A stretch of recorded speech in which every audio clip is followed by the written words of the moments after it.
Hey there, and welcome to From the Ground Up Show, the show where we encourage and inspire blue collar leaders by telling the stories of those that have been there, done that, and are usually still doing it. They've built a business with their heart, their hands, and their hustle.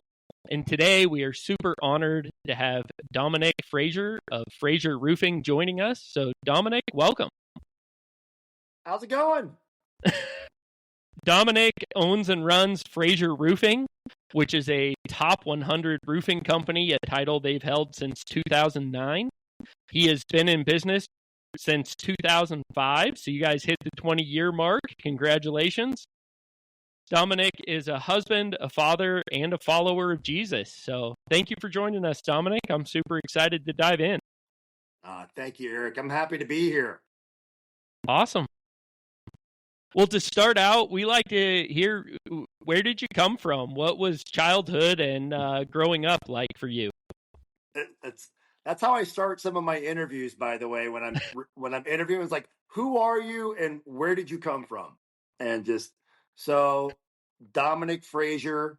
I'm from Miami, Florida. So go Canes, go Canes. Even though we had a tough loss against Louisville last week. My mom and my dad both met at the University of Miami. I grew up in a crazy family, Irish, Scotch Irish, 5 brothers, 2 sisters. I was the middle child. So, we grew up in South Florida. I just grew up on Biscayne Bay and that's the only thing I miss about South Florida is the ocean. Everything else, it changed after Hurricane Andrew.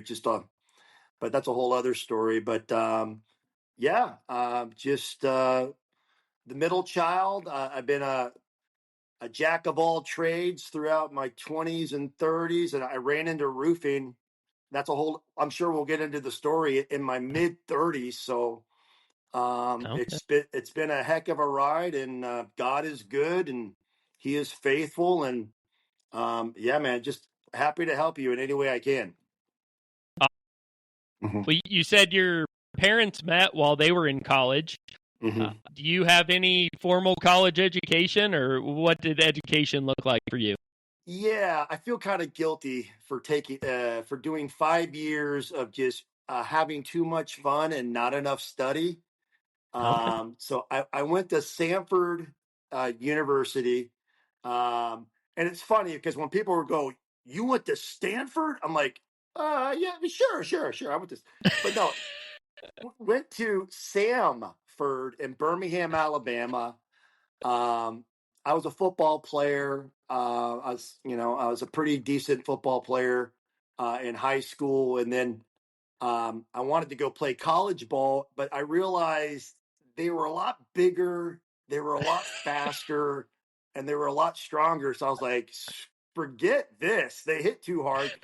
So I tried that for a year, but went to Samford University and did the typical football degree. I got sociology degree, which I've done nothing with, and a minor in Spanish, which I've done a lot with in the roofing industry. Yeah.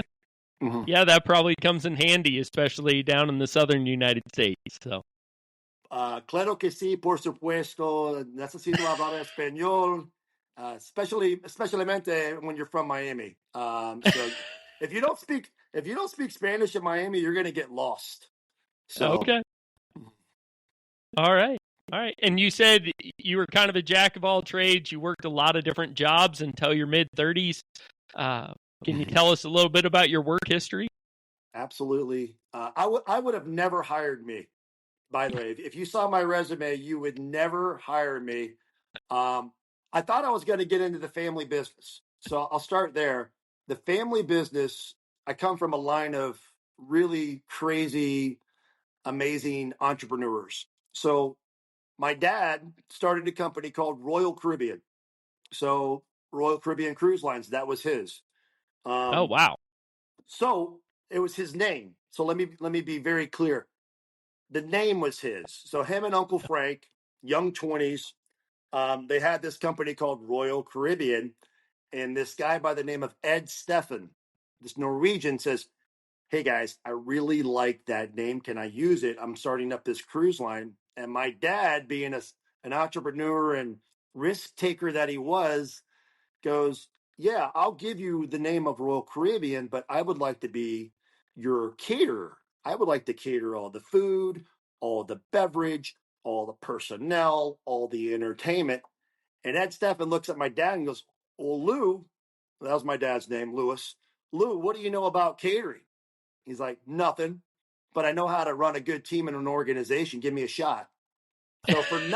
So for nothing, my dad gave Ed Steffen the name Royal Caribbean, and he did build. At one point in time, after all the years of helping Royal Caribbean grow, my dad was the number one caterer in the world, and he was catering to the United States military, United Nations, Brown and Root. The list goes on. But at one point in time, my father, Louis Fraser, was the largest caterer in the world, and I was his guinea pig. My older brother, Lou Jr., or Louis the Second, he was the president of the company, 4.0 student, super, super sharp. I was the C student, 2.0 student. And my dad sent me off to the war zones. I was in the Haiti conflict. I was in the Bosnia conflict. And I was pretty much a jack of all trades. Again, like helping my dad set up kitchens. Nope. Because as a prerequisite to go work with my dad, he said, son, you got to work 2 years on the ships. And I'm like, come on, Dad. I got this degree. I don't want to go work in those ships. He's like, suck it up. You want to come work for me? We're not doing the nepotism thing. So I worked 2 years with my dad for every single position on the ship, from the pot washer. I was a pot washer. I was a dishwasher. I was a bartender, assistant bartender, assistant bar manager, provision master. So I was like the only American working on a particular ship in Italy. And I didn't even speak Italian, but I spoke Spanish, so I could kind of BS. But yeah, that was my dad. And I could continue to go down the rabbit trail. My grandfather, Leslie Fraser, there's a monument of my granddad in the port of Miami, and he was the founder of the cruise industry as we know it. And that dude was a character. He hung out with movie stars, Marilyn Monroe, and Earl Flynn was a buddy of his, and they built hotels all throughout Jamaica. Which, by the way, prayers for the people in Jamaica. They just got smoked by a Category 5 hurricane. But yeah, total character, my grandfather. So yeah, so I started in the cruise industry, did all those jobs. I came back from the ships, and my dad put me in charge of recruiting. So I used to go around all of Eastern Europe, India, Southeast Asia. I was in the Philippines once a month recruiting, and there was I was basically I was a headhunter, and I would go and pick off the top chefs and the top waiters and maitre d's at all these nice hotels like the Shangri-La in Southeast Asia. And I don't know if this is true, but I heard there was like a bulletin of me in certain hotels. Like, if you see this guy, kick him out of the hotel. Because I would go pick off all their top talent, bring them back onto the cruise ships, and the rest is history. But that was in my early 20s. It's so after that, I was like, Dad, I'm out of here. I love you, but it's very, very difficult to work with your family. I don't know if you've ever experienced that, but I went and opened up a smoothie franchise called the Juice Stop. A buddy of mine out in Southern California, I said, dude, let's take it out east. We had all the rights for South Florida, so we opened up a juice stop. Unfortunately, it didn't work out. And from there, I just went on. I was a jumper. I jumped from one job. You name a sales job, I pretty much did it. The worst of them was I was a timeshare salesperson in Hilton Head, South Carolina. That's got to be, bar none, the most dirty business, worse than a used car salesman, way worse than a used car salesman. But Yeah. I learned all the sales techniques, and I was like, whoa, this is dirty. And somehow, some way, I stumbled into an Irish pub in Atlanta, Georgia, and I ran an Irish pub called McDuff's Irish Pub. In between all these career jumps, I was bartending just to pay the rent.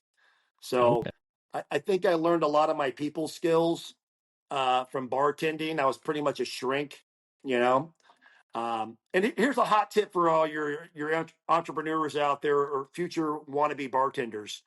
If you don't know how to make a drink, here's the trick. You say these two things.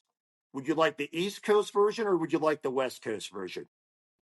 And then the person will be like, no, I like the one with the vodka and the tonic and the grenadine.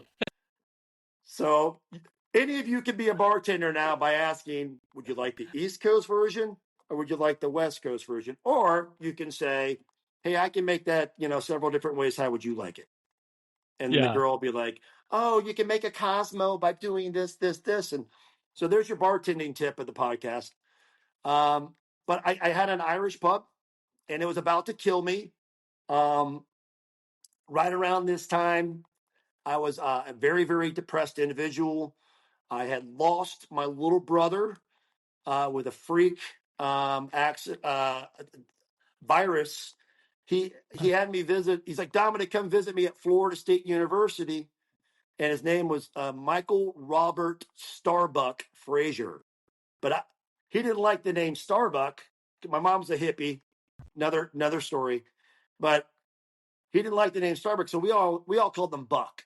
And Buck was the best of us. Out of the 7 kids, he was the golden boy.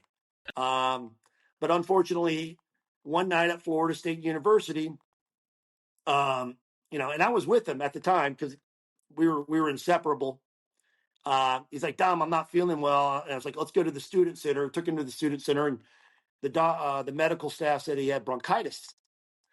And I was like, okay, well, here's your medication. And I stayed with him at his apartment at Florida State. And I remember that night, he goes, this girl that he always wanted called him that night. And she's like, let's go out. And he's like, I can't, I'm not feeling good. And the last things he said to me was, that's just my luck. He went to bed. He asked me if I would come sleep with him that night. Like, hey, bro, will you come sleep with me? I'm not feeling that good. Went to go sleep with him. Woke up at in the morning, and I just reached over, and he was ice cold. He had passed away in his sleep of a rare disease called myocarditis. It was just a freak thing. So that ties into the whole bar thing. I was pretty much depressed. I didn't want to live. I was trying to kill myself with Jack Daniels because I think I was too cowardly to pull the trigger, which I had put the gun up to my head several times because I was miserable without my little bro.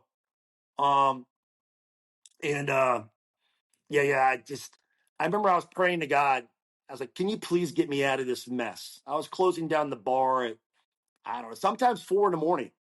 I was like, and my relationship with God was hit or miss. I was a believer, but I wasn't a follower of Jesus. I grew up in the church, but I really wasn't serious about it. I think I was a lukewarm Christian at best. And I was praying to God. I was like, God, can you get me out of here? Please just get me out of this bar. I'm not going to make it. And lo and behold, I get a phone call and Hurricane Katrina just hit 2005. And I got a buddy of mine. He's like, Dominick, you speak Spanish, right? You're from Miami. I'm like, yeah, por supuesto. Más o menos, more or less. He's like, I need you to come be a gopher and basically babysit these 40 guys. They're a hodgepodge of Latin American guys from Honduras and Guatemala and Mexico. It's like, you're going to be their gopher starting in East Moss Point, Mississippi, and put blue tarps on heading towards New Orleans, which it was a disaster. Hurricane Katrina, one of the most devastating hurricanes ever. So that was my very long-winded response of my career path, and an answered prayer on how I got into roofing. Okay. Yeah. I have a friend that says nobody ever plans to go into the roofing business. You wind up in the roofing business. And I've found that that's pretty true. Yes, sir. Yes, sir. I can It, attest. I can it attest. turns out it's not a terrible business all the time, but doesn't seem like that's anybody's plan A. So, That friend is very wise. yeah. Yes. So And now I think it's the greatest business on the planet. I tell everybody it's a recession-proof business. Like I've been in it. I've been in this game for 20 years now, 2005, and it is a roller coaster. But you can't tell me another job where you can work in the great outdoors, make six figures, listen to your favorite radio station in the truck, and go help people. Tell me a better job on the planet than being a roofer. yeah, that's a good way to look at it. That's awesome. Mm-hmm. Well, it sounds like you came from quite a line of entrepreneurs and interesting personalities.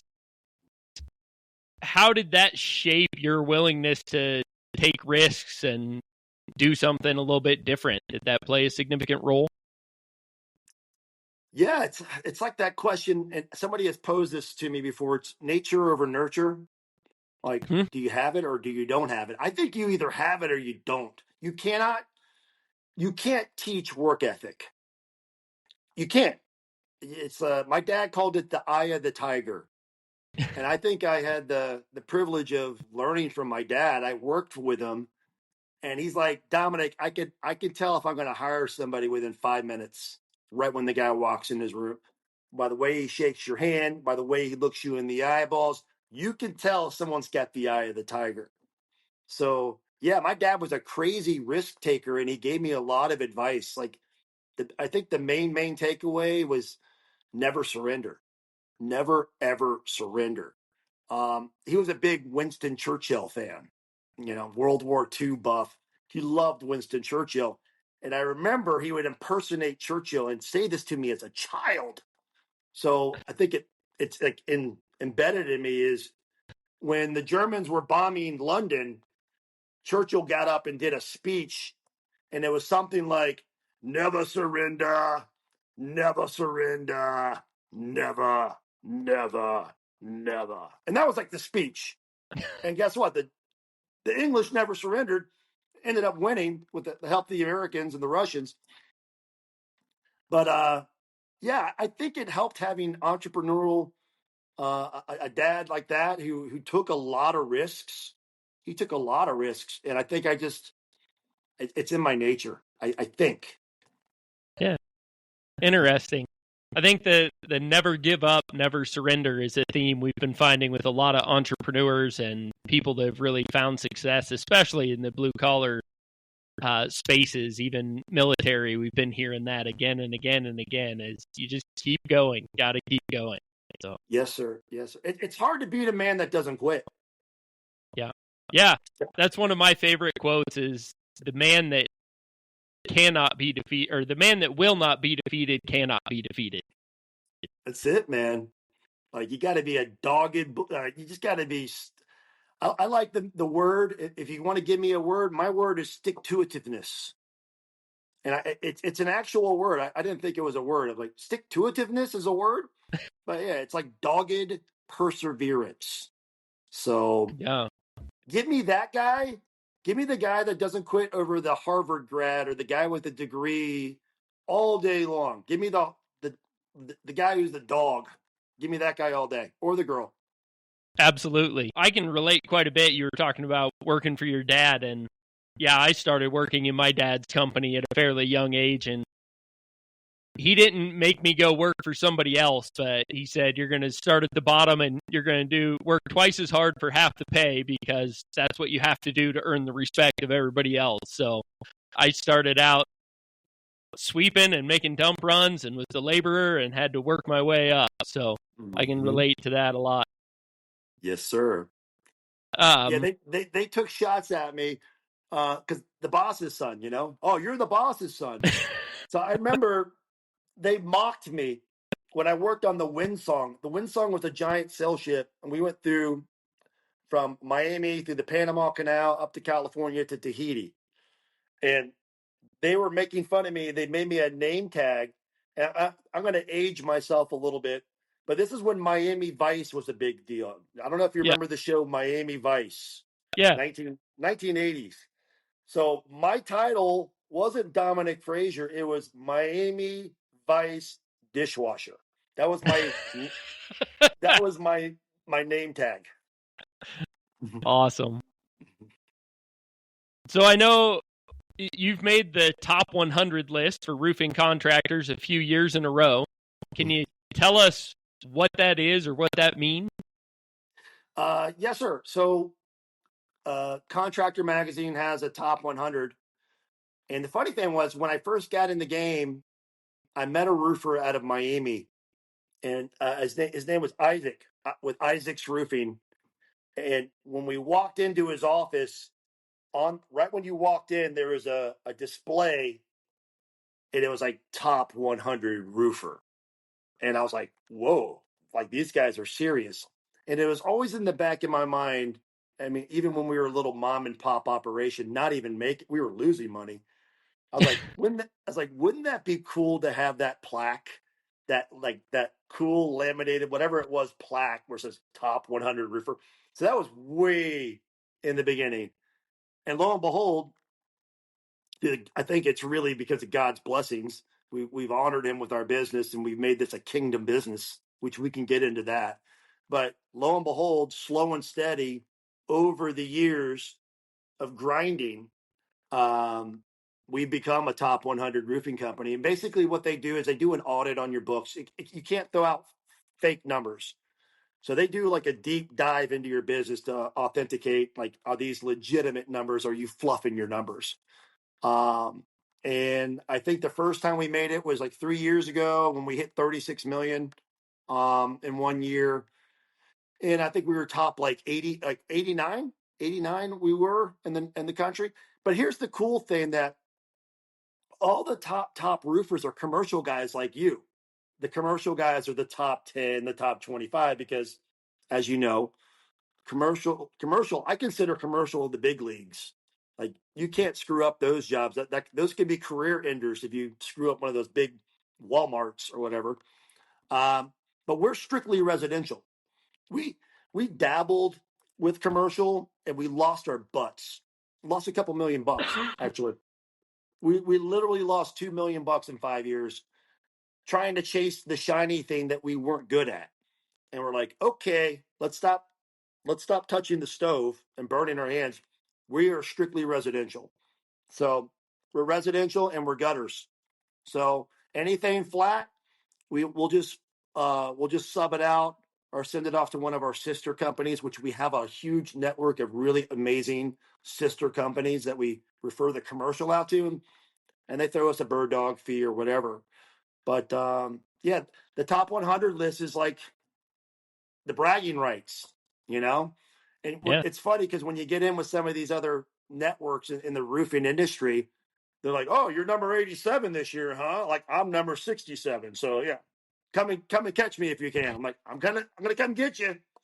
And it's kind of like a fun, and that's the way I like it, is like, make allies, not enemies. Too many contractors try to like battle.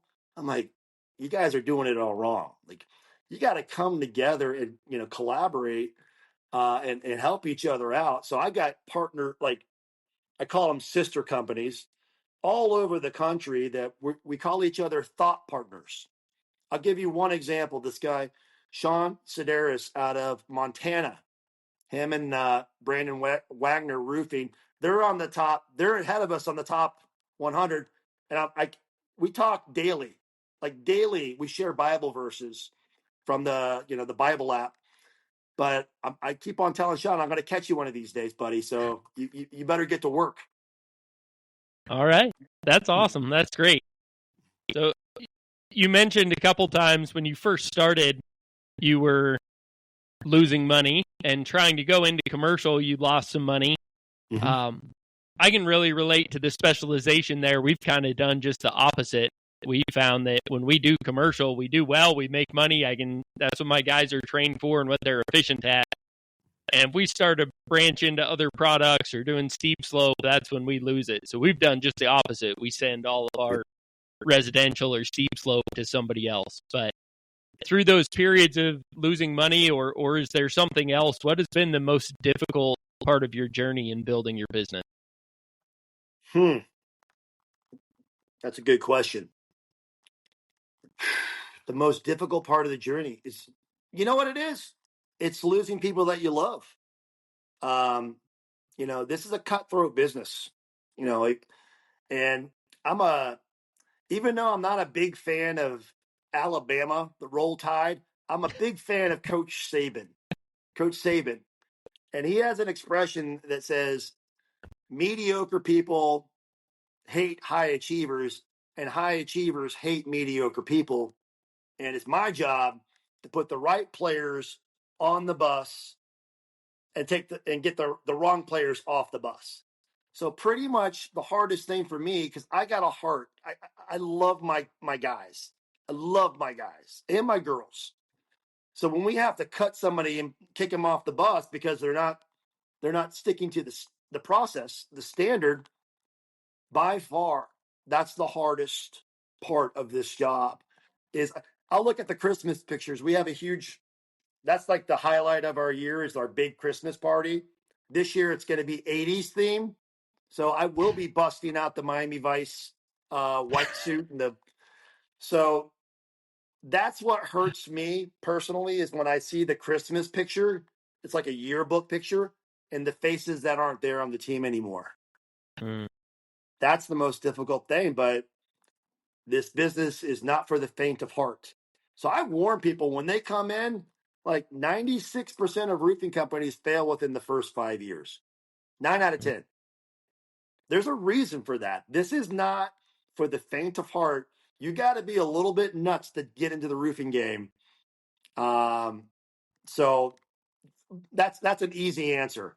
Just losing teammates that you poured into. We're doing that this week, as a matter of fact. Let go of some really people that have been with us for a long time. That hurts. It hurts. Yeah, that's a common theme I've been hearing a lot. Is most successful leaders are not as worried about the numbers, their success. They love their people and they really pour into them. Mm-hmm. Yep, that's definitely like, if you ask me what my mission is, it's Matthew 28:19, and I forget all the degrees, man. This is all you need right here is the Bible. But we are commanded, if you call yourself a Christian, we're commanded. We're not asked to. We're commanded to go make disciples. And my old pastor, Buddy Hoffman, used to say over and over again with his funny accent, he's like, disciples make disciples. So that's what I'm doing here for my brief time on earth. It's like, that's my mission, is to go pour into these guys, show them the love of Jesus. And if you go to our main office, you'll see a neon on our front window, basically our creed. And our creed is love God, love people. And when I send my kids out, I got a 10-year-old boy and a 13-year-old girl. Said it to my son this morning. Go love on somebody today. Go love on somebody today. That's the mission. That's great. I think that separates a mediocre leader from a great leader most of the time. When were you most afraid as a leader? Another good question. When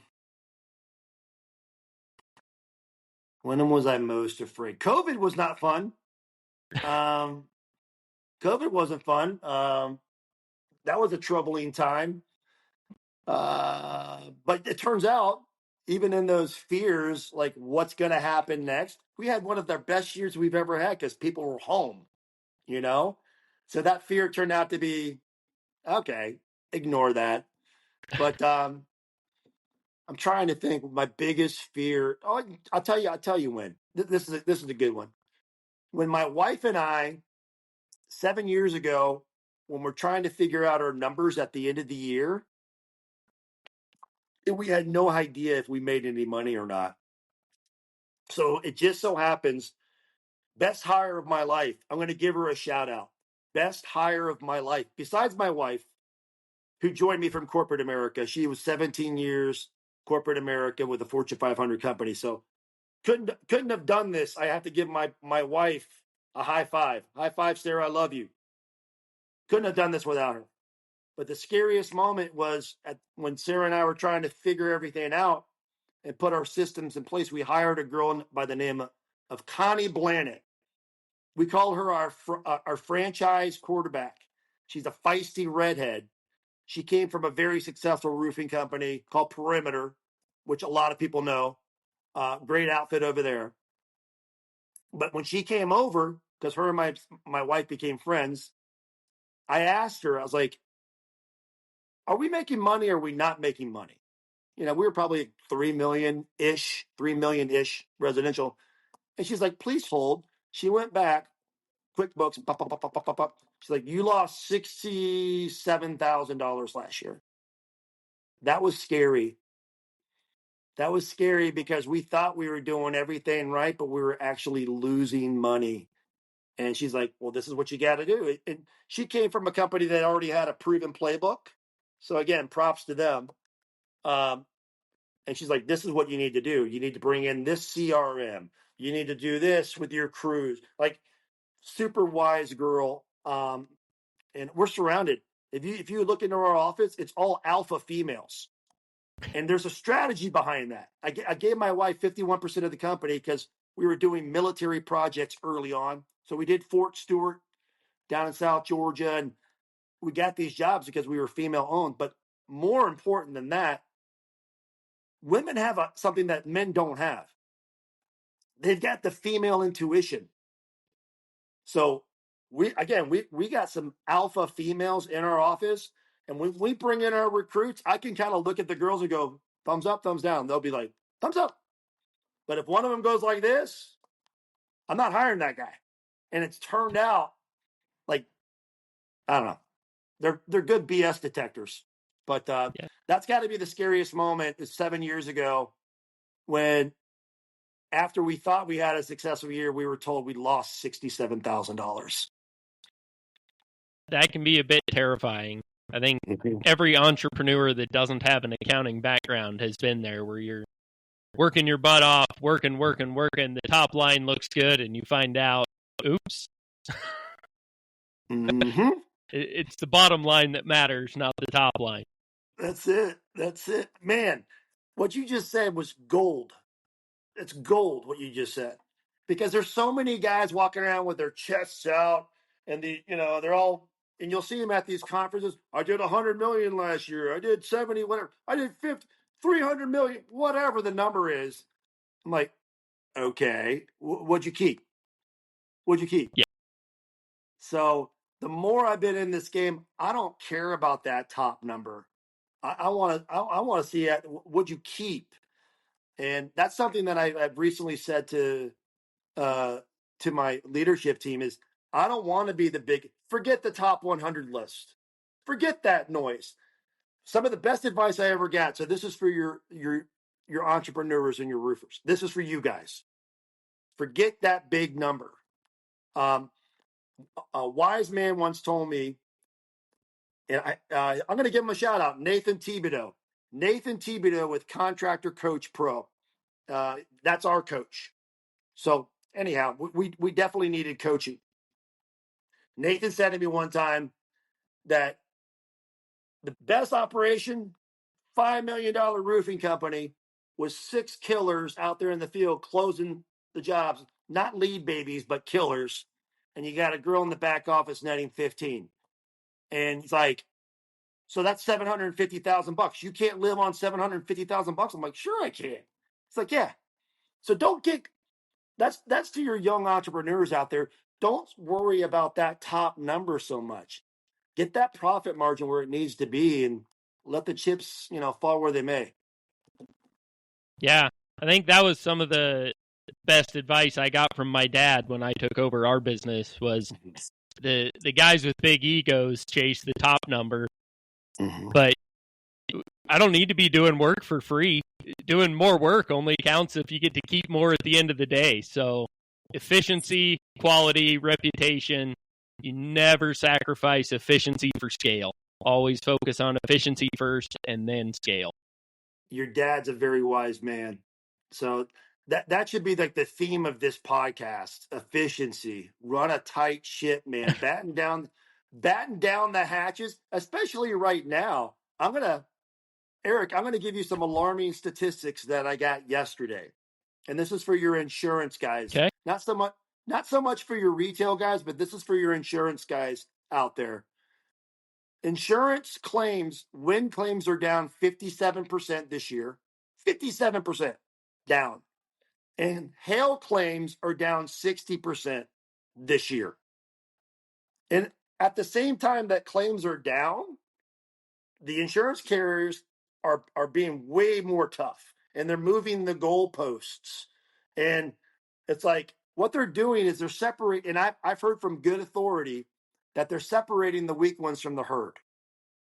So it's a tough market out there. On top of that, I've heard this from coast to coast. I'm in some masterminds with some really heavy hitters in the roofing industry.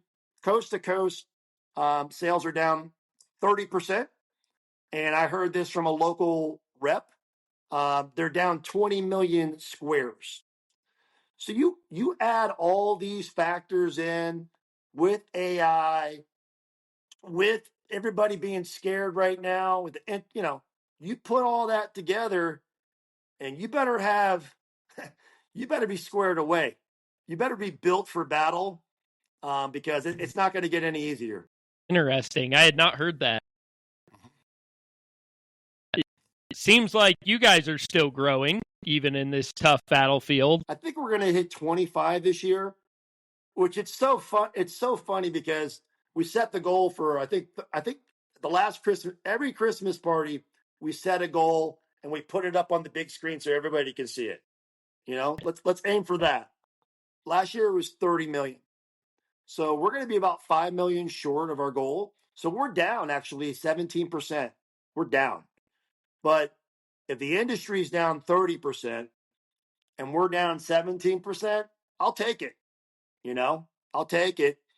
And again, battening down the hatches, running a tighter ship with higher profit margins, for me, it's a better way to live.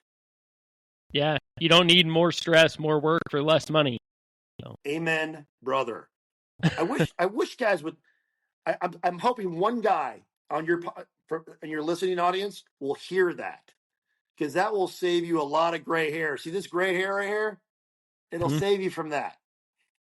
Well, and you get into markets that are so competitive, and you have guys that are giving work away for free or even losing money on it just to get the volume. Man, if we all take a more moderate chunk and do it at a reasonable profit margin, we can actually serve our customers better. We have more time, more energy to focus on the customer, take better care of them. We have less stress. We're making more money. I mean, grow, scale, try to get bigger, get out there and do it, but we need to do it the right way. Amen, brother. And we got to unite. We got to unite the clans and get rid of all the chucks in a truck. So I'm hoping these rough waters. I'm sure you've heard smooth seas have never. You can't be a skilled sailor on smooth seas. I actually kind of have the crazy sea captain mentality. When it's rough out there, I love it. I love it because I know these chucks in a truck that are giving away deductibles and just doing these big projects at cost so they can get the rebate check. These dudes will be part of that 90. It might not happen this year, but it's not sustainable. It's not sustainable. There'll be that 96% that won't make it after 5 years. So I share this with the team. This is a marathon, not a sprint. Let those guys be crazy. This is the long game. We're in this for the long game. Yeah, That's a good way to look at it. That's a big reason that we stay out of residential. A part of just finding that we do better when we specialize. It's in our market anyway. In order to take on the big commercial jobs, you have to have real insurance, do everything legally. You have to be bondable. It takes a fair amount of overhead. And two guys with a pickup and an air nailer is a shingling company. And we just, to be the kind of company you have to be to compete on the commercial jobs, we just can't compete with two guys in a pickup. But 5 years from now, those two guys have different jobs. And we're still around serving our customers. So 100%. Yeah. Well, I know you come from a really unique family. It sounds like your grandfather, your father, your mother were all quite the personalities. Mm-hmm. I'm sure that instilled in you a unique personality, and growing up one of 7 kids in an Irish family. How do you think your personality has played a role in building your business, being a leader, and a successful entrepreneur? Great question. My senior quote was, "Blessed are the peacemakers." As the middle child, I had to break up a lot of fights, and I had to be a chameleon. I think probably one of my biggest strengths is being able to speak to anybody on any level. I'll talk to the janitor the same way I'm going to talk to the CEO. So I think probably that it's being malleable, being able to adapt and improvise and overcome. Even when the hits keep coming, I don't freak out. When the hits come, I'm like, that's where I thrive. I love chaos. And my wife doesn't, by the way. But give me the craziest customer you have. I want that. I want that. When there's a fire in the building, I'm not running away from the fire. I'm running into the fire. And that's been my thing I'm not afraid of any man. I'll fight anybody. Probably get my ass kicked, but I'll come at you. I'm a bulldog, and I'm you know I saw this saying from Clint Eastwood, which I admire. Clint Eastwood, dude's like very, very talented guy, but he says don't let the old man in. I'm closing in on 55 years old, and I see a lot of my peers saying, I'm going to go retire and go to the beach. I'm going to go retire and go head to the lake or wherever. I'm never going to retire. I love what I do. And I think probably the number one attribute passed down from my crazy family. They and I actually thanked my mom. My mom just moved in with us with her 5 chihuahuas. That's another story. That's another story. I'm not doing this podcast in my office downstairs because I'm afraid you're going to hear the dogs bark. But bring it on. Give me the chaos. Give me the chaos. I'll use one small example. This is family related, so this should be fun for your viewers. My mom called me 2 weeks ago, living in Miami, Florida. She's like, "Hey, Dominick." She's got this country accent from Arkansas. "Hey, Dominick, remember that time I said, you said that if things ever got bad, I can move in with you?" I'm like, "Yes. Come and get me." So I drove down to Miami 2 weeks ago, and then she's like, "Oh, by the way, your brother, I need you to drive him to Oklahoma City to live with his sister." I was like, "Okay." So I adapted, I got my brother, King, and drove him to Oklahoma City, turned back around, drove back to Miami, picked up my mom with 5 chihuahuas, and just drove her back. She's now living in our furnished basement downstairs with 5 chihuahuas, and my wife has not left me. So I'm giving you a very long-winded answer, but I think I've been battle tested since a young age, and my dad always threw me into impossible scenarios. So now, when the fire comes, I'm like, I feel good. Like I'm like, this is what I was built for. Yeah, I can relate to that as well. Maybe not quite as interesting as you, but my childhood was full of a lot of adventures and challenges and getting through. I was dad's helper, so it didn't matter if I was 10 years old. If a truck needed moved, you got to drive it, you know? So, yeah, I got thrown into things at a pretty young age and learned how to do things pretty early. I think I'm finding that's true of a lot of entrepreneurs is you get thrown into situations where you figure it out or die. You don't have a safety net or a backup plan. Like you win or you die. So amen, that's brother. great. Amen, brother. You just sparked something in my brain. At my dad's funeral, and he was my hero. One of the nicest things I heard when this lady Dorothy went up. She was part of our family, and she went up there, and she's like, "And Dominick, oh, and Dominick." She's like, and she called my dad the man.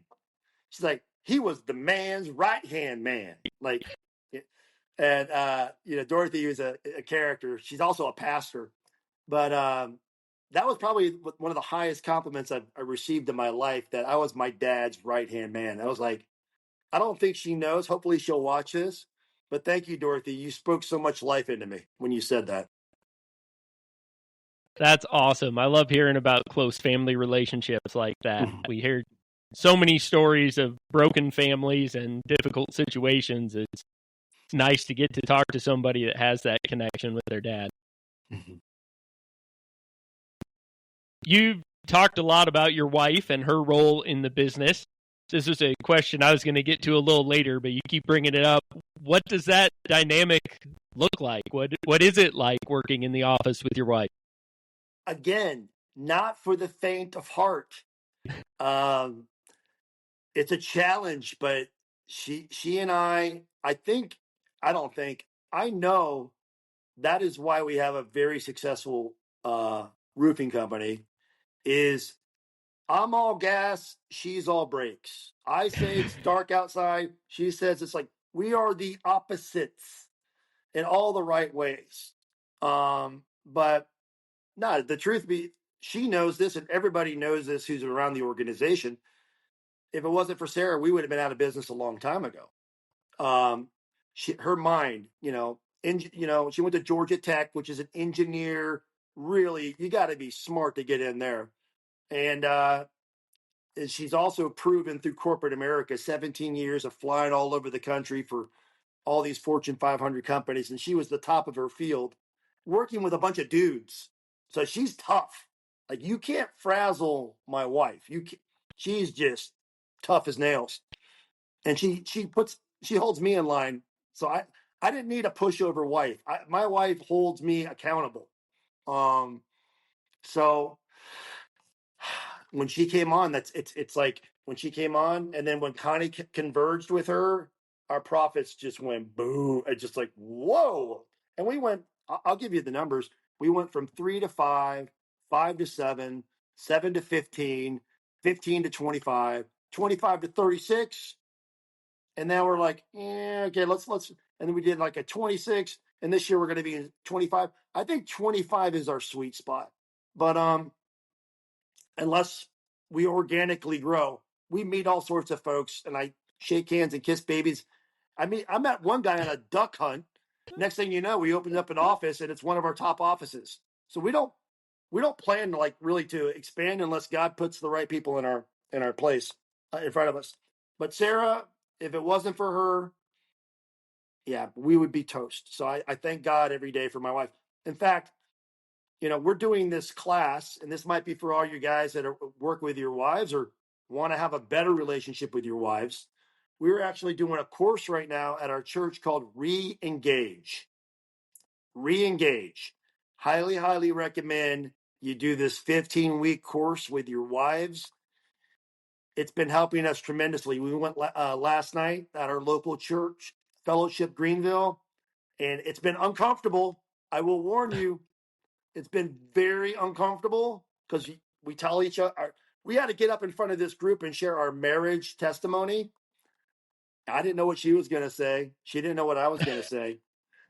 but bro, like she broke down. I even got a little like weak, like when I was talking, but we're getting out of our comfort zones because we're in it to win it. We will never say the D word in our house. That's like forbidden. So any of you guys out there that never use that D word and win the wife, don't win the argument. That was some of the best advice I've ever been given because I like to be That's right. good. Bro, I like to be right. I'm very competitive, but my mentor, give him a shout out, Jeremy Hogard, he said to me, win the wife, not the argument. So that's my best advice I can give for any of your audience that's working together with their spouse. Win her, man. Because at the end of the day, you can't take it with you. You can take the memories, yeah, but you can't take all the stuff. So cherish your wives or your husbands. That's good advice right there. What is the dynamic like in your office? What role do you guys play, and how do you work together in the office? So we have a hierarchy, and I'll tell you exactly how it goes. And we had to get really, really specific with our roles because I was it wasn't her, it was me. I was crossing over into everybody's lanes and they were getting upset with me or frustrated. So Sarah, I'm going to get, she's the owner, I'm the owner, but I'm the sales guy. So the direct report to me is Scott Eady. He's going on a hunt right now to South Dakota. He's on the road to South Dakota to do pheasant hunting. I'm jealous. I got your back while you're gone. So he is the I'm going to director be of. there next weekend doing the same thing. So Let's go. All right, Eric. When we get offline, we're gonna hang. So okay. yeah, Eckhart Ranch in South Dakota. It's a fantastic place. Well, I went there 2 years ago. So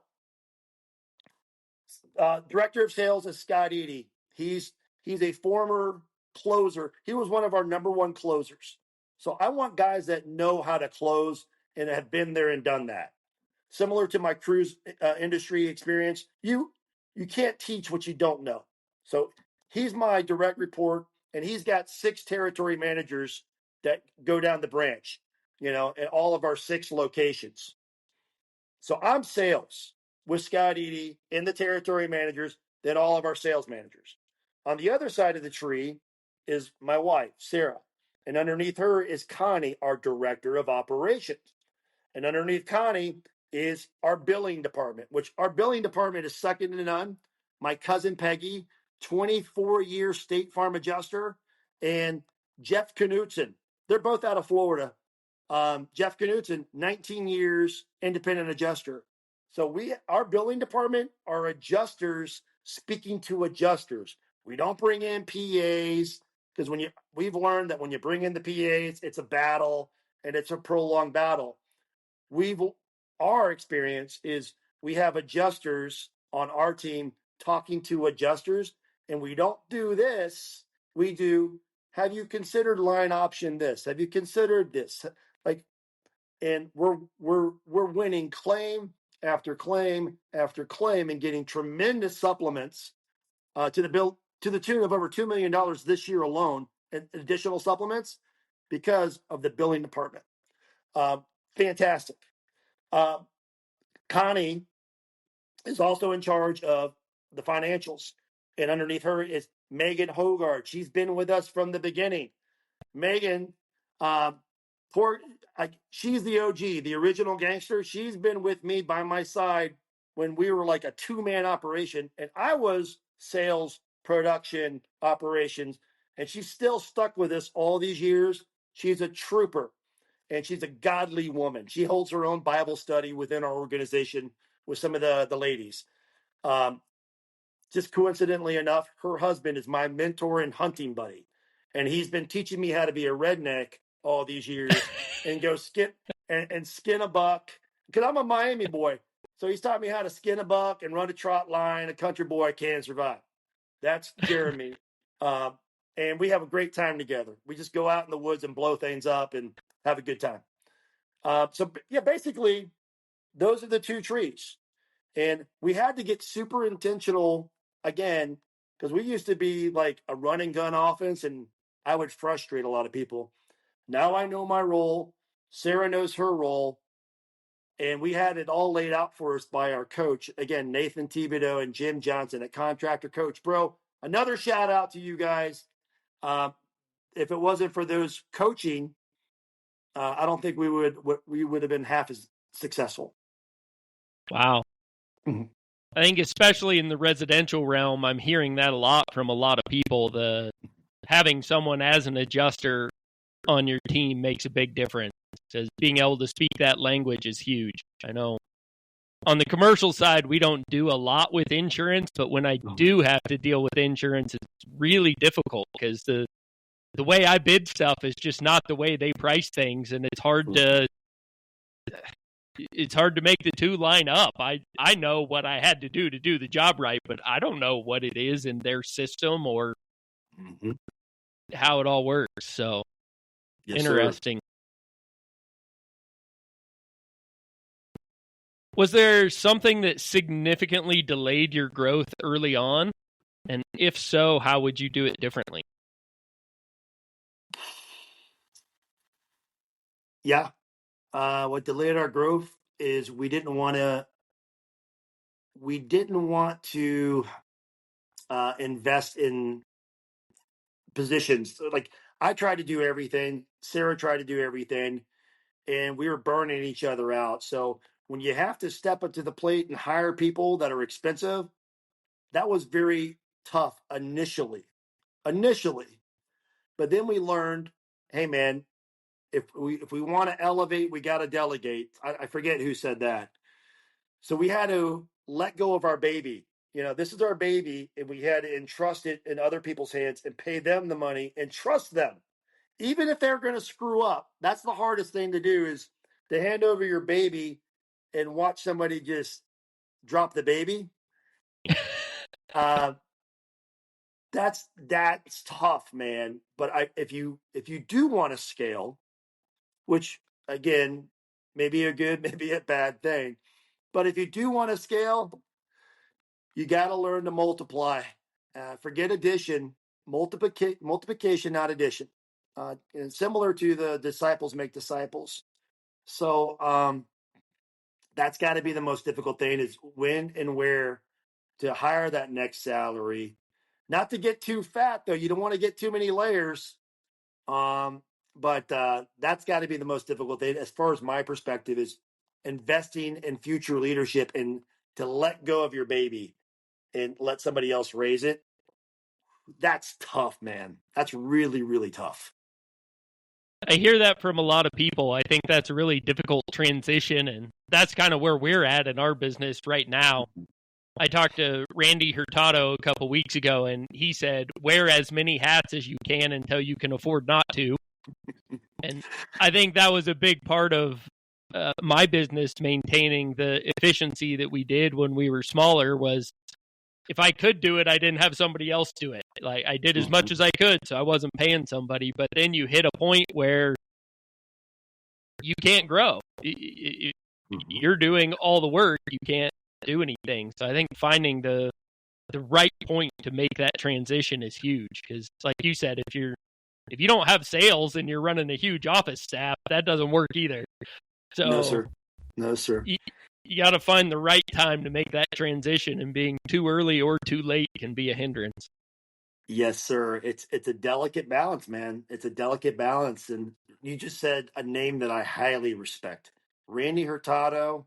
Love that dude. He's the one that connected you and me. Yeah. But he and his right hand man just flew out recently to our headquarters in Atlanta, and we sat down. And some guys I can listen to. I got a little bit of HDHD. HDHD, is that what's it called? ADHD. ADHD. I can't even talk right now, but I got a little bit of that. And I ask the ladies. I can sit in a meeting for like 1 hour and then I'm out. I got to go breathe. That's why I was probably why I was a good roofer. It's like I needed to be outside. You can't, don't box me in. I'll freak out. But I sat with him, Randy, and Mitch and our leadership team the entire day in the office. I was like, oh my goodness, keep talking, dude. Keep talking.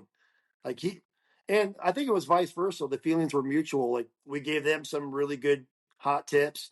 They gave us some, and we're already implementing. And I'm going to continue to pursue learning from that gentleman. Dude is wicked smart, wicked smart. Yeah. And I mean, he worked with the Pentagon back in the day. I don't know if I should be sharing. I don't know if I should be sharing his top secret clearance stuff, but that dude, when he talks, I'll listen to that guy all day long. So Yeah. love Randy Hurtado and DT Roofing over there. Those guys are doing it right. Another guy that wound up in the roofing industry instead of doing it on purpose. So Yes, exactly. You lose your IT security job working at the Pentagon and walk next door that happens to be a roofing company and take over. So. Oh man. Hey, I want Randy. If the grid goes down and the whole place goes to heck, I want Randy in my trenches. I want like I want him on my side. Yeah. Is there something where you've had a significant change of mind as you've built your business, something that you thought or felt strongly about early on and now have seen it from a different perspective and have really changed how you look at it?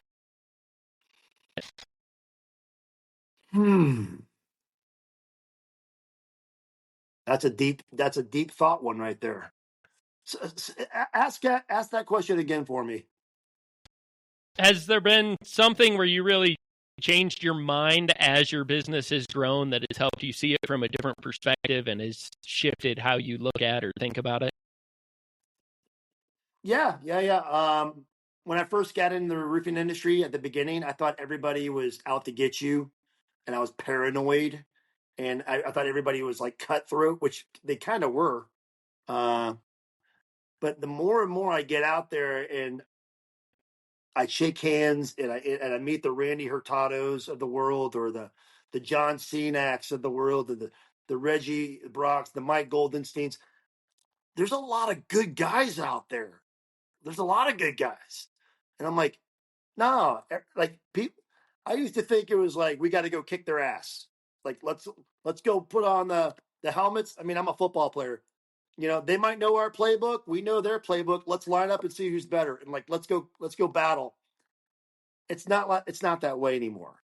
It's not that way anymore. Now it's like, hey, dude, I can't do this project. I'll just give a shout out to Brandon Pergantis over at Restore America. We're starting to hang out, class act over there at Restore America. But we're going to start, instead of battling these guys, we're going to go side by side. Hey, man, how can I help you? And just work together. So I think that's a major league shift from when I was in the business, the early 2000s to now. I see a shift where people are collaborating and helping each other out. Like the good guys are kind of rallying around each other and becoming thought partners. And let's go take out all the bad guys and all the chucks in the truck. So that wasn't there 20 years ago. No, I think that's a great change as well. And even in pretty heavily competitive markets, to build best practices. How can we best serve our customers? Let's make sure we're serving our community, serving our customers well. And we can still battle a little bit over price, but cutting corners, doing things wrong, just trying to run people out, I think that's kind of run its course. We're finding that's not the best way to do business. So that's a change I'm excited about. Me too. What major mistake do you wish you could have avoided? Going into commercial roofing and losing $2 million. I trusted That's some a pretty guys. easy one. I trusted some guys that I shouldn't have trusted. And hey, listen, hindsight's 2020. Don't trust everybody. I trusted some guys that came into my organization that said all the right things, that had all the right references, and we got in bed with them and we did some projects out of our comfort zone where they underbid all these big contracts in Florida, and we just got murdered. So vet people. Trust but verify. I think that was President Reagan back in the day. Like, yeah, you can trust people, and I see the best in everybody, which is probably a flaw. I don't know, but trust but verify. If you got guys coming into your organization and they said, "Oh, I was this, I was that," don't take them on their word. Vet them, because we didn't vet these jokers, and they burned us bad. And to a lot of companies, that could have been a death blow. We could have been part of the 96%, but we took our medicine, took a deep breath, said, "All right, let's get back after it." So I don't trust people. Verify, trust but verify, because there's a lot of bad players out there that will sell you a bill of goods, and then when you're knee deep into it, you're like, "Oh, it's too late. It's too late." Then you just got to take your medicine. So that would be my advice. Yeah, good advice. The flip side of that question, have you made any what I call beneficial mistakes? A mistake that cost you at the time but helped you develop, grow, ended up helping you succeed? Okay. I'll use a funny example. I think it's funny. There was a particular guy that came to us that everybody and my brother and sister was like, "Don't hire that guy. Don't hire that guy. He's going to drive you crazy." But I heard in the back of my head, "He who has no sin cast the first stone." I just kept on. I heard it 3 times. Even my top franchise quarterback in my office, Connie Blandon, says, "If you hire this guy, I'm walking." But I'm a man of conviction, and I said, I heard, I felt the conviction. Like, if I don't go to bat for this guy and bring him into the team, I don't know.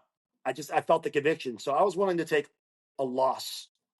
And it turns out that this young man that came into our organization is now our number 1 producer. And he's an influencer across the industry. And he's turned his life around. He's way more godly. His posture is more towards God now. And I'm so glad I didn't listen to everybody's like, "Don't hire that guy," because now he's a rising star in the industry. And he goes around. His name's Jacob Fuchs. And if you look him up, you'll see him out there. He is a force of nature, and everybody told me I shouldn't have hired him, and I'm so glad that I did. Great. That's a good story. Mm-hmm. We like to give people an opportunity in our organization as well. I don't care where you're coming from as long as you're moving forward. Amen.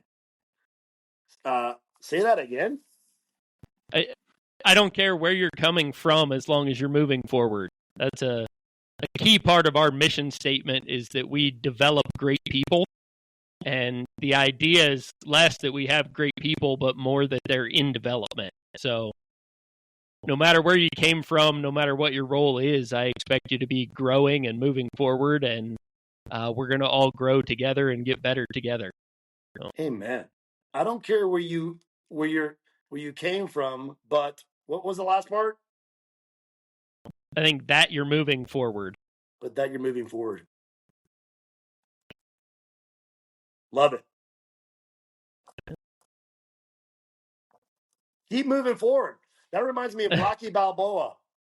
Again, I grew up in the 80s, so forgive the Rocky references, but like when he's talking to his son, he's like, "No matter how hard you get hit, it's how hard you get hit and keep moving forward. You got to keep moving forward." Like, I can watch that like once a day just to get fired up. All right, let's go. But yeah, who cares? I'm sure you've heard yesterday's history. Tomorrow's a mystery. Today is a gift. That's why they call it the present. So, yep. Yeah, man, just forget the past. Like, every single year on December 1st, which is the start of our calendar year, I look at the guys and I'm like, "Hey guys, it's 0-0. Let's go hunt. Let's go kill." Every single day. And this has been my mentality from the beginning. And if you go into our main office, there's a lion. There's a lion from Tanzania, a painting from Tanzania. We do some work there. with the Living Water. It's a ministry where we do wells. Anywho, and the Samaritan Servants International. So every single day at the beginning, I would just look at the point at the lion in our sales meetings. I'm like, eat what you kill. We don't hire lead babies. If you're a lead baby, give me a lead, give me a lead. Like, this place is not for you. This place is not for you. You got to go out of your cave every single day, kill something, and drag it back to the cave. And if you don't do that, if you don't do that 365 days a year, you're not going to be welcome in this tribe. We are hunters. We are killers. Like, that's what we're looking for. Lead babies, go work someplace else. That's great. Sorry, you brought up Rocky. Have you heard Stallone's story behind that?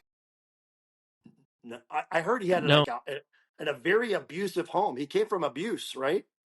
Well, just the process of making that movie, he wrote the script himself. He wrote that story, and he wrote it with himself as the main character, and really, really, really wanted to star in it, but he couldn't find anybody that would produce it. He spent like 2 years trying to sell it and was like completely broke, living out of his car. And somebody finally offered him some money for the script, but they weren't going to let him star in it. And I forget the numbers now, but at the time, it would have been a life-changing amount of money for him, broke and living out of his car.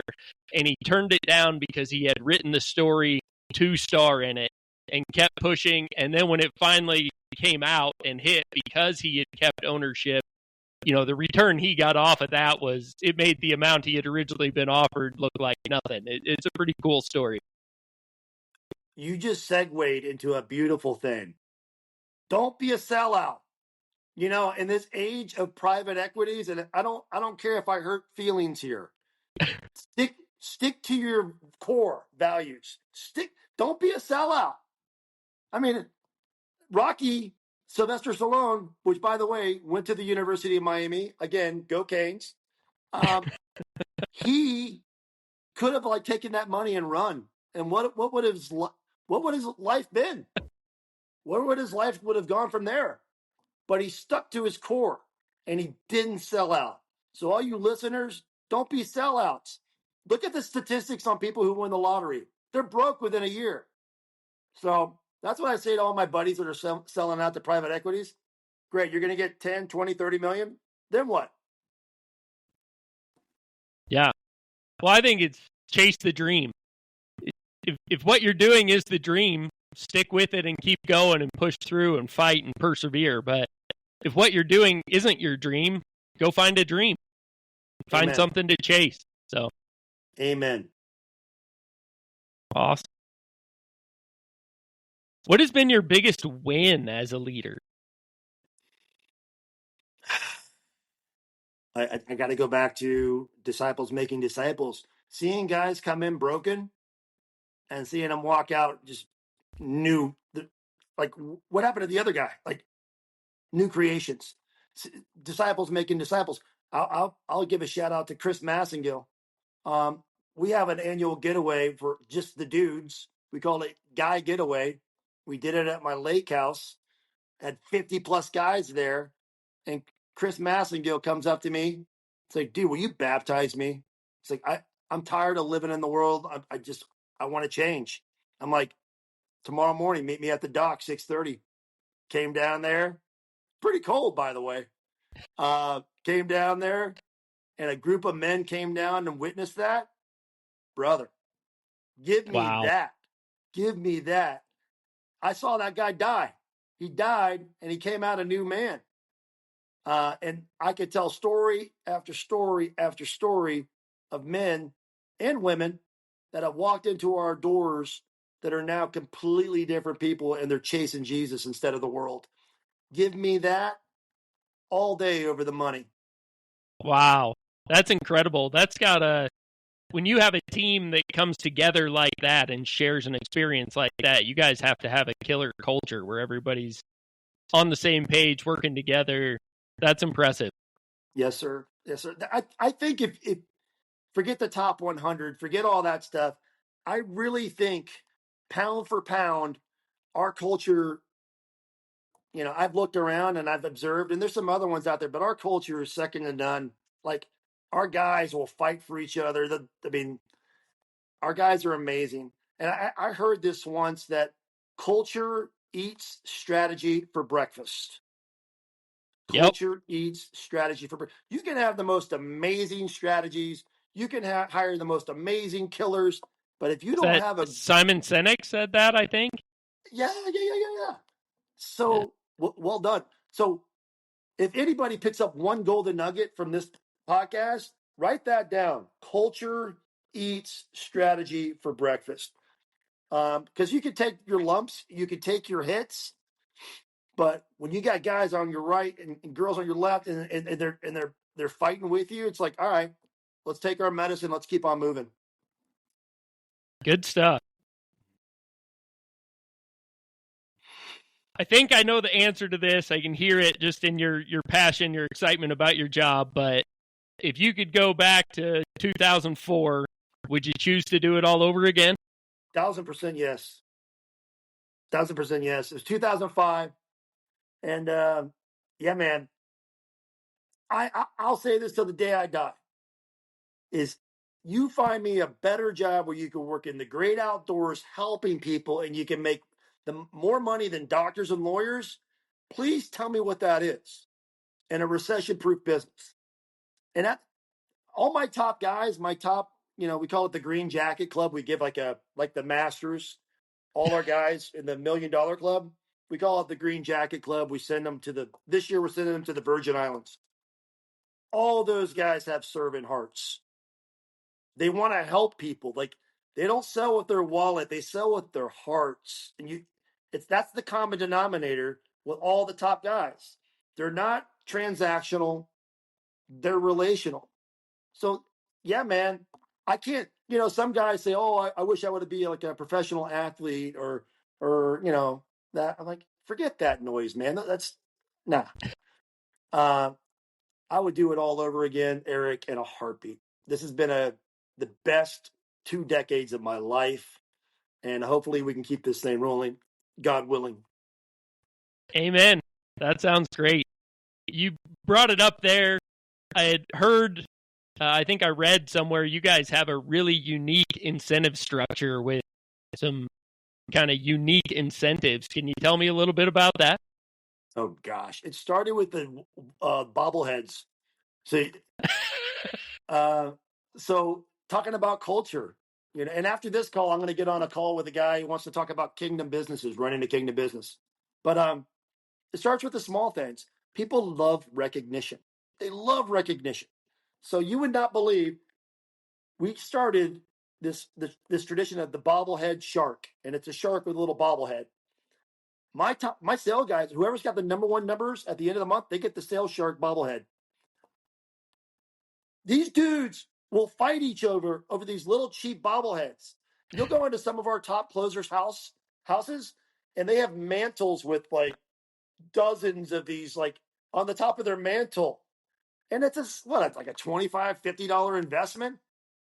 That little bobblehead, those little incentives, just to start, we treat our team like a football team. It's an organization. Like, my wife's the offensive coordinator, I'm the defensive coordinator, or the other way around. And you start gamifying your sales and the production and the bonuses. It all, man, watch what happens within your organization. It becomes fun. And we have a message board called Break Room, and a lot of people use Group, whatever. But there's so much like challenging each other for lunch or dinner or breakfast, and they're talking crap and banter. And, we keep it rated PG, on air. So That's you tough in a gotta roofing have incentive. organization. Yeah, man, it's so much fun. You gotta gamify your business. So it started with the bobbleheads, and then it started with the golden hammer. Whoever's got the top sales within the organization at the Christmas party gets the golden hammer. And then it started with the green jackets, over the years, because, I'm a golfer. In my former life, one of my many jobs where I was a jack of all trades, I was a caddy on the PGA Tour.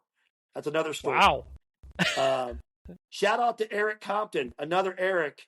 I was his caddy, and we had a heck of a time on the road. And Chichi, here's a fun fact: Chichi Rodriguez at the Puerto Rican Open told me I was the worst caddy he had ever seen. That's a true story. So these little recognitions mean the world. Mean the world. So I've shared this many times. When you have a Christmas party, I don't care if it's at the park with some cupcakes. Have yourself an end of the year party, a mid year party, and give away awards. I don't care if it's a cheap piece of paper that says number one in sales. People love to be recognized.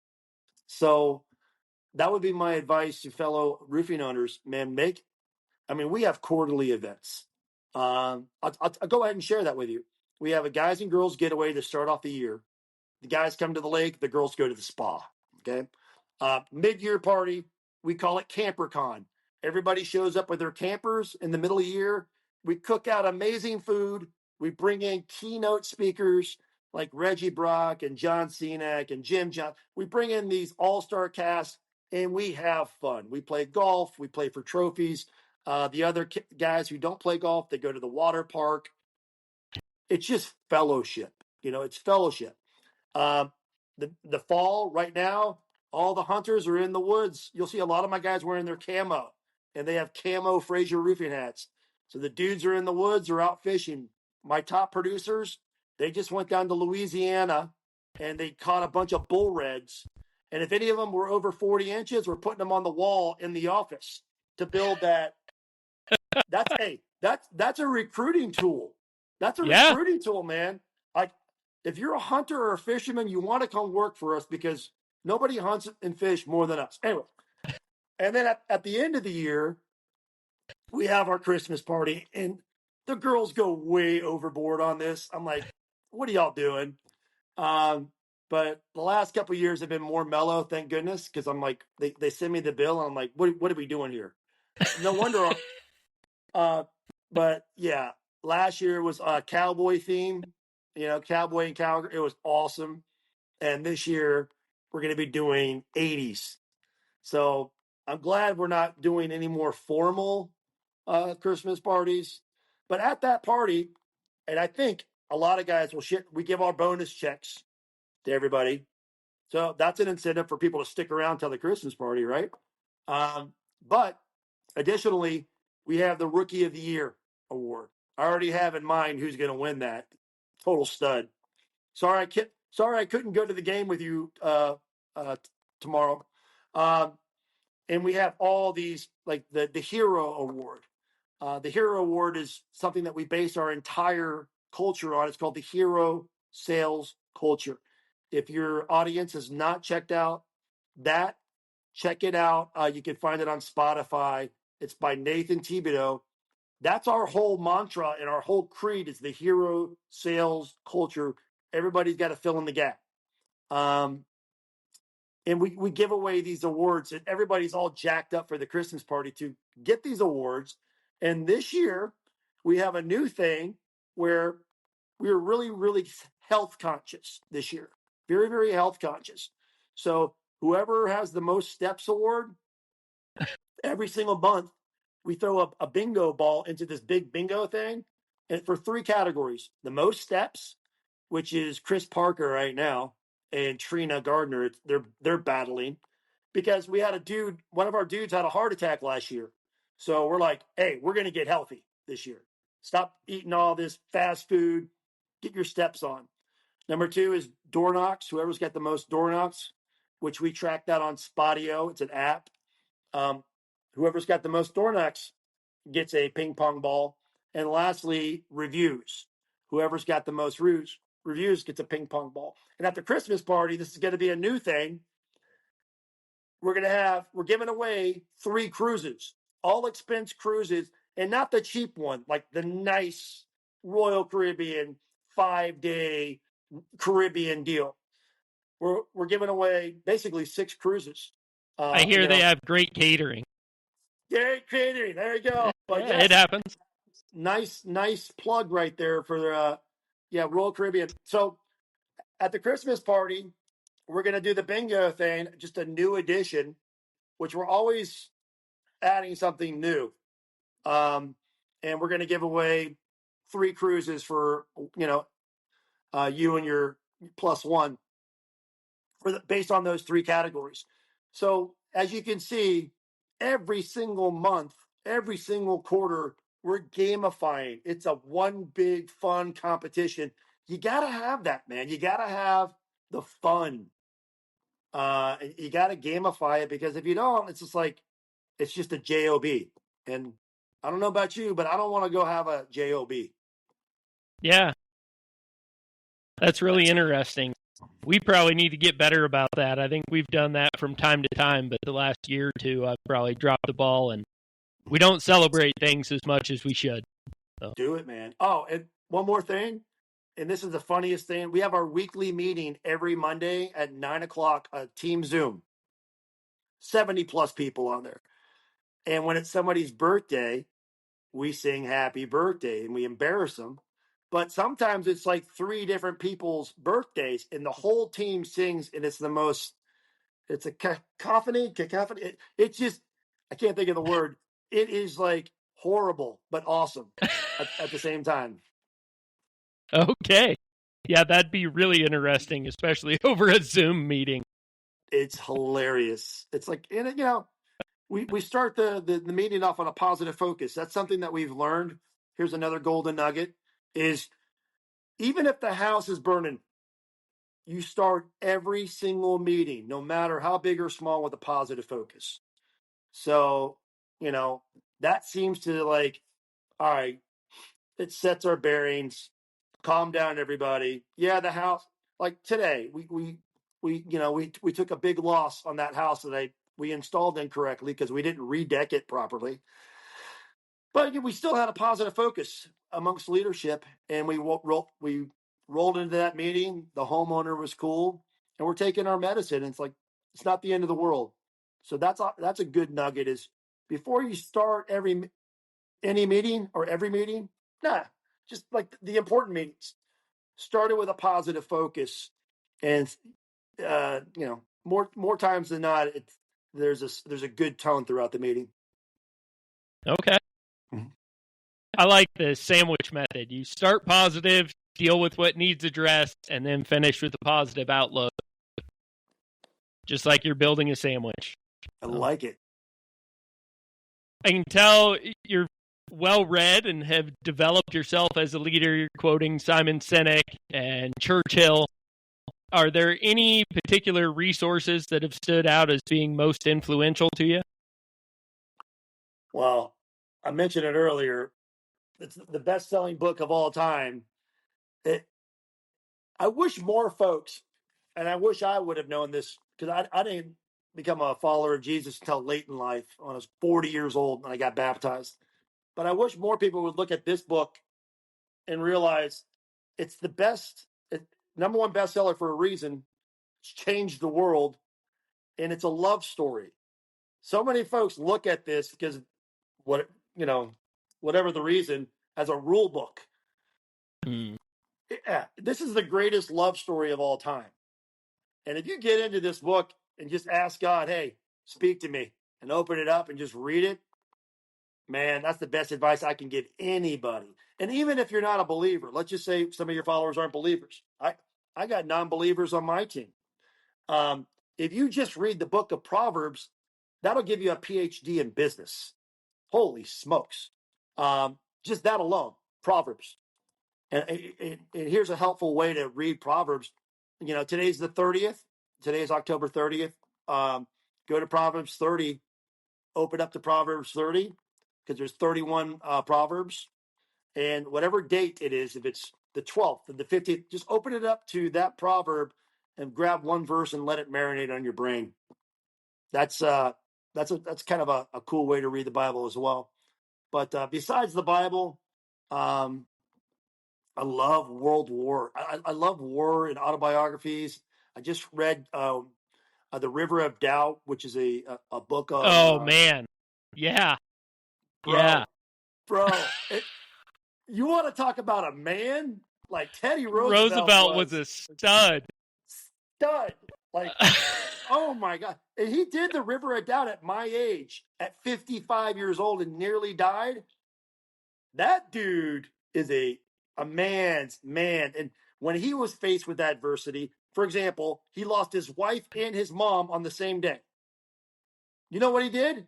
He's like, I'm not going to cry in my beer. He went out to the freaking Badlands in South Dakota and just like, you know what? I'm just going to man up and just physically get over this and like raise cattle. So we have a book club at Frasier Roofing. So, right now we're reading Poems and Prayers by Matthew McConaughey. Right. So yeah, we have a nice little book club. And we read everything. We read everything. So, how about you? What do you like to read? I really enjoy fiction. I do the stupid thriller novels, spy novels. I like military thrillers. That's what I read for fun. And then I mix in a lot of podcasts. And I used to do, I do one kind of business leadership book and then a fiction book and kind of balance the growing and having fun. Love it. Do you know Vince Flynn? Yeah. Oh, yeah. Yeah, he's Vince Flynn and the Mitch Rapp novels. That's probably that's my top 5 for sure. Maybe top 1. Let's go. I've read them all. So good stuff, man. And I like what you do. You're mixing it up. I think that's good for your brain. You don't want to just be like one track, So I like that you're mixing it up. I do the same thing. I'll read like a serious one and then I'll be like, all right, let's have some fun, So yeah. A lot of the leadership and business books, there's so much overlap. You read them, if that's all you read, it gets redundant, repetitive, and you don't soak it in. And man, especially as business leaders, we're always so busy and on the run, and I spend too much time thinking about my business as it is. It's nice to check out once in a while and have some fun. So, amen. I love Sean Ryan. I was watching Sean Ryan last night talking about UAPs. Let's call them for what they are. They're UFOs, but UAPs and like underneath the water and out in San Diego at the Admiral. I'm like, what? Yeah. Sean Ryan is fascinating, and I love the fact that he just became a believer. And anyways, super cool dude. Yeah, I really enjoy his show as well. He's got some great people on there. So we've talked a lot about going through hard things, persevering, taking your medicine, as you put it, just sucking it up. What is it that motivates you and keeps you pushing when things get hard? My kids, man. Are you kidding me? I could get up right now and go to the cupboard and show you most of my coffee mugs are pictures of my kids and my wife. And I give the advice to my teammates: go get a mug and put your why on the mug, especially if you're a closer. Coffee is for closers. And are you kidding me?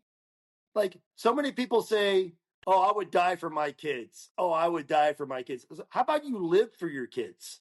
Amen. Don't even get me started. We'll be here for another 5 hours. Like, what more motivation? That's your greatest accomplishment. Like, so many people want to go out in the world and do this and do that, and they leave their kids and their wife behind. I'm like, bro, that's your greatest discipleship opportunity. Is they're watching you. I've heard the expression early in our marriage: caught, not taught. Caught, not taught. You can sit there and blah, blah, blah all you want with your kids, but your kids are watching you 24/7, 365. It's caught. So some of the coolest moments in my life with my children, I'm out here reading the Bible, drinking my coffee. My son will kind of snuggle up on me and like, hey, Dad, what are you reading? I'm like, dude, let me tell you something. And I've seen him like pray by himself and read the Bible. I'm like, you want to talk about like joy? Man, the joy of the Lord is my strength. Watching my kids go close. I got to baptize my son in a muddy creek. It was freezing cold too. I saw my daughter get baptized. My wife got baptized. Like, if the Lord decides to take me tomorrow, I'm good to go. Mission accomplished. Like, Yeah. I get to spend eternity with them now. So I hate that phrase that I would die for whatever. Like, man, that's the easy way out. Like, then you're done. There's no work to do. It's over. The work is done. If you're willing to die for something, are you willing to live for it? Whatever that is, whether it's your family or your faith or your goals or the business you want to build, whatever anybody's motivation is, I just hate that phrase. I die for it. Like, live for it. Go out and make it happen. Do something. Amen, Eric. Amen. Talk is cheap. Yeah. I like I might have to get a new coffee mug. I've got, I carry the same mug all day, every day, and I've got our mission statement and company values plastered all over ours to try to keep the main thing. So, I love it. I love it. Did you have a major turning point? I know you've talked about a few kind of big wins. You started pretty small. There were a few years where you were losing money. You brought in new staff. Was there a point in building your business where you were like, I made it? Like you hit a big milestone. You felt a level of peace or a level of comfort. That's funny. Well, you started the question off and I had the answer in mind, but then you ended it with, I made it. I don't think I've made it. So I'll answer the first part. Okay. Like we called it the big reveal. And again, I'm going to circle back to Nathan Thibodeau. We were introducing a whole new culture. And it was called the hero sales culture. We busted it out on a Thanksgiving and we called it the big reveal. And we brought everybody into a room and we revealed it. And it basically was what the hero sales culture is. And basically, in a snapshot, it's basically there's three types of people. There's heroes. You want to be surrounded by heroes. The people that will take on the brunt of the customer, even if it's not their responsibility. They never say it's not my job. They own it. They will stand in the gap. You want to surround yourself with the heroes. The prima donnas. These are the guys that it's all about me. I'm the big bad sales guy with the jacked up truck and, testosterone filled. Like we had to get rid of those guys because it's all about me. And guess what? That hurt. That hurt our bottom line when we got rid of the egos and the guys were like, sales rules. I am sales. When we got rid of them, it was like, oh crap, those are a lot of numbers. And then there's the monkeys. The monkeys are just order takers. You give them an order and they go do it. So those are the three types of people in the hero sales organization. And we broke it out and we're looking for heroes. Prima donna's not welcome. We lost like 3 of our top producers right off the bat.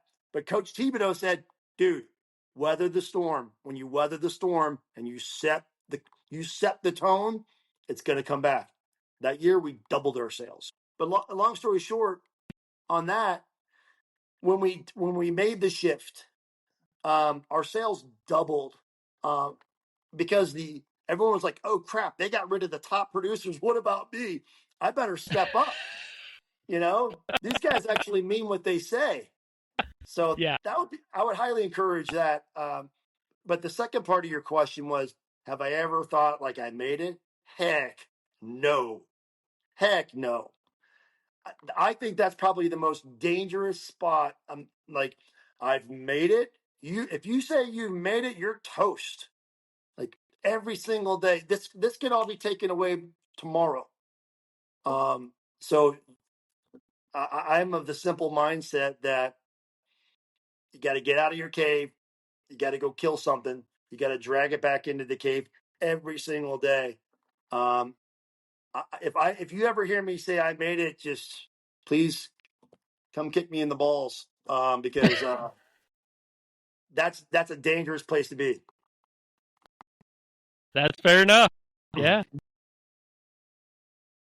Well, this is my favorite question. I think you've answered it to some degree or not, but I know you're a follower of Jesus. How has that shaped your leadership journey? And then I'm going to add a second piece to that. You've brought up being a kingdom business twice. What does that mean and what does that look like? So number one, it changed everything. I want to thank and give a shout out to my roommate in college, Brian Moore, BMO. We call him BMO. Like he was a stud outside linebacker. Brian was observing me, after college, and he knew me better than anybody. And basically, he was like, "Dude, you got to go get baptized." I'm like, "No, I don't. I grew up in Presbyterian church. I got baptized as a baby. I'm good. I said the prayer. I'm good." He's like, "You got to get baptized." I'm like, "Emo, whatever, dude." But he kept on. He was persistent. Over the years. Hey, man, it ain't about a prayer. It ain't about a prayer, man. And he just stayed in my ear year after year. And then finally, when I hit rock bottom, about the time that I lost my brother and was trying to kill myself with Jack Daniels, I heard him in the back of my mind, "Hey, man, you got to go get baptized." And I called him. I was like, "Tell me about this again. Why do I need to get baptized again?" He's like, "Dude, just do it. It's like, make a public profession to your Lord and Savior and go die." Like, all right. So I went to Calvary Chapel in Lilburn, Georgia, and I got baptized by myself, no family, no nothing. And I was like, "This is between you and me, God. I'm going all in. I surrender." That was 40 years old. 40 years old. So that changed everything because of a friend's love. And he recognized that I wasn't walking the walk. I was talking the talk. I wasn't walking the walk. What was the second part of your question? The How has that affected your leadership? And then to tell me about the Kingdom Builders or Kingdom Business. Yep, Kingdom Business. So, it's affected everything. I mean, I used to be kind of a wild man. I was a brawler. I owned an Irish pub where I was the bouncer. I threw out an entire bachelor party one time by myself. So, taking a lot of punches, if you can't tell by my nose, because I couldn't hit back as the owner. Anyway, I would just grab him Growing by the up back. Scotch Irish with 5 brothers, I can only imagine. That's it. So as these guys are swinging and hitting me, I could take a punch. I was grabbing them by the back of their loop and like the top of their shirt. And I was throwing them out one by one. So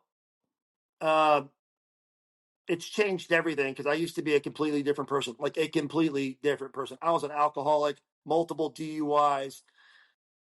I drove a car off a mountain one time, drunk, and miraculously, I know God's watching after me.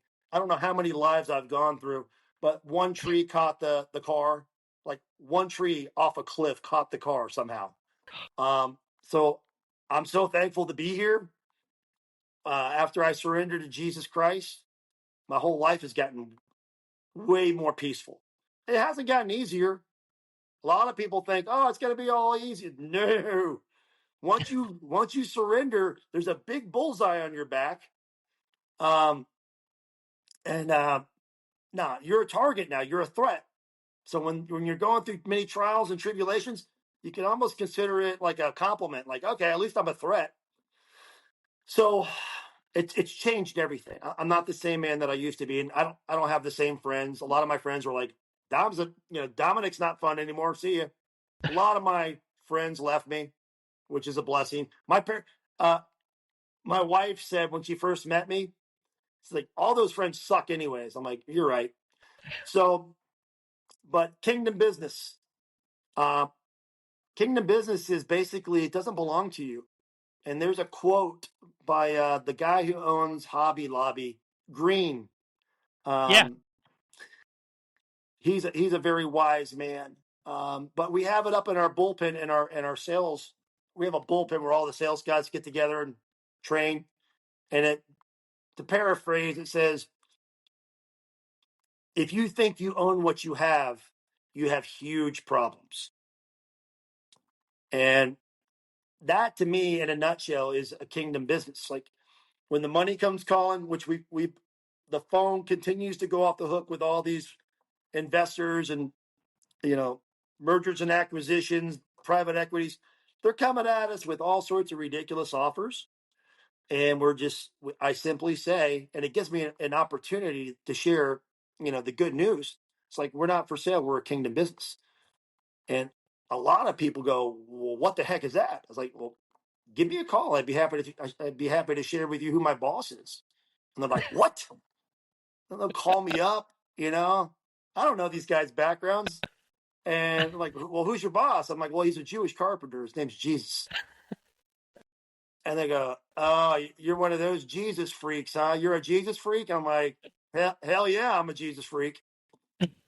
He's the only chance where either one of us have a chance of getting off this earth alive. Let me tell you about him. Some people listen, some people don't, but that's not my job. My job is to plant the seeds and the converse, and it's the Holy Spirit's job to convict. So that, in a nutshell, is what a kingdom business is. It can't be just writing on a wall. It's got to be shown through your actions. And I hope my team would back me up in saying that we run a kingdom business. It's not about us. It's never going to be about us. It's about him. Amen. That is great. From everything I've heard, it sounds like that's a real core piece of who you are and how you do things, and it shows in the culture that you've built. So. Well, I have two more questions. I know you got another appointment you've got to get to. When you're giving us your background, I know your first exposure to roofing was Hurricane Katrina and putting blue tarps on. How did you get from there to starting Frasier Roofing? Oh, it was a fun journey. I jumped around. So Frasier Roofing didn't start till 2009. So there was a gap of 4 years where I was like jumping around the roofing industry. So I started with a company that's well known called Aspen Contracting. They're out of the Midwest. And they were the guys that showed up to storms with 50 trucks and put yard signs in every single yard and they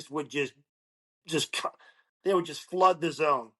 So I sold for them for a while.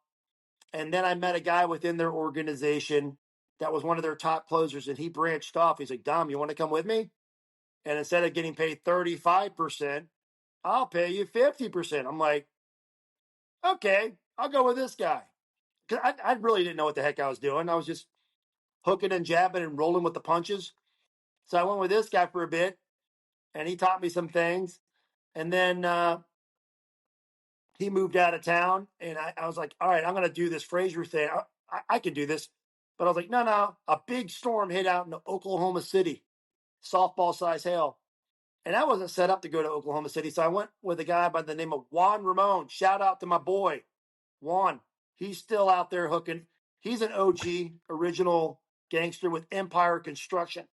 So I sold with Juan. And Juan really helped us at the early stages of Frasier Roofing. And I'm like, dude, how do I schedule jobs? And he like walked me into his office, and he had like this magnetic board, and he's like, yeah, man, you don't know what the hell you're doing, Dominick. I'm like, I don't. That's why I'm here. And you know what? I'll give Juan props.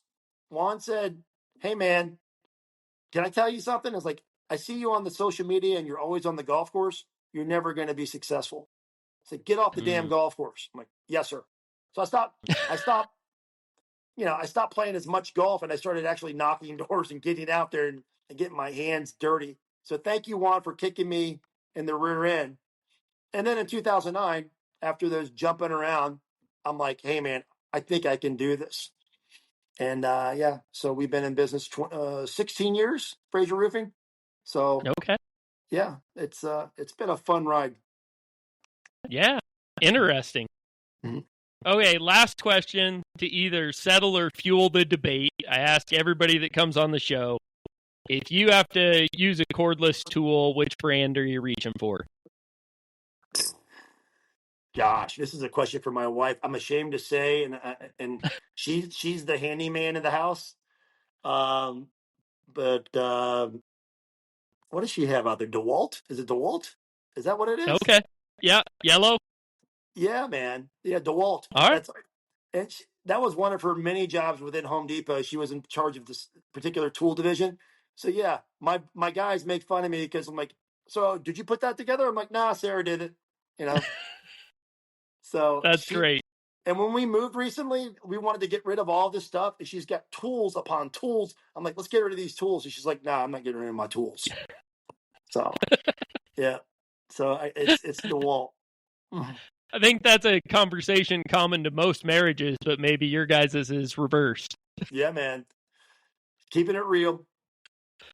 Awesome. Well, thank you so much. I really appreciate you coming on the show. I think our listeners will appreciate hearing your story. Man, just thank you. Thank you. I really appreciate it. So thank you guys all for joining us here on From the Ground Up show. If you're interested in being on the show as a guest, or if you want to call in and ask a question of one of our expert guests, hit us up online. You can find our website at fromthegroundupshow.com. You can find us on social media at From the Ground Up Show. And if you're enjoying the content at all, please help us out. Like, share, follow, subscribe. It really makes a huge difference in getting the material out there to people that could benefit from it. And if you're listening on the podcast, we are also available full-length shows on YouTube at From the Ground Up Show. And if you're catching us online or on social media, we're on all major podcast platforms. Again, thank you guys for joining us. And until next time, keep grinding.